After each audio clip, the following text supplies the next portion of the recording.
Dobrý den, ať je krásný celý den. Vážený pane starosto, rádi bychom s celým naším masopustním průvodem prošli dnes 3. února roku 2024 naší obcí, a to hlavně z toho důvodu, abychom pobavili sebe, naše sousedy, společně si zaspívali, zatančili, hodně se nasmáli a u toho něco dobrého pojedli a popili. Koukám, žádost velmi pečlivě připravená, s náležitostí i podpisem. Po zvážení všech souvislostí a s ohledem na loňský rok, kdy váš průvod nezpůsobil v obci žádné škody a pouze jen radost, veselí a slavení, uděluji vám právo průchodu obcí vaším maškarním průvodem.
To byl zase rok, medvěde.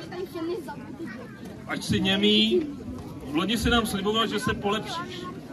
A co máme? Zase jsme lhali, podváděli, kradli a neučili se, že? Za humny pořád válka, doma z nás vláda tahá poslední peníze, které už ani nemáme, pytlík je prázdný. A navíc ta úplně největší katastrofa od pádu starého Říma. Zdražili nám pivo.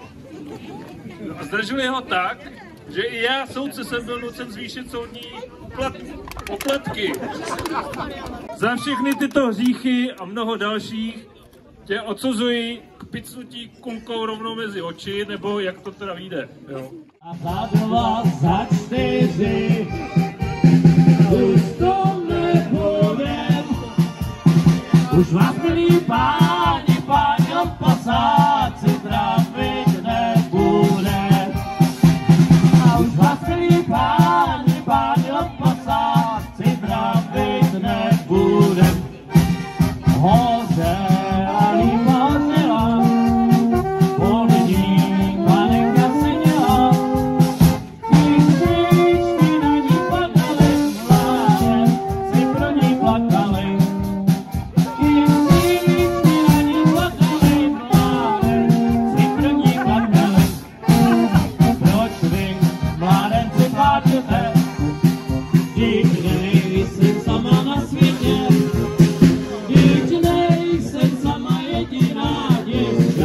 Je plná dědina, když nejsem sama jediná děvka, je plná dědina.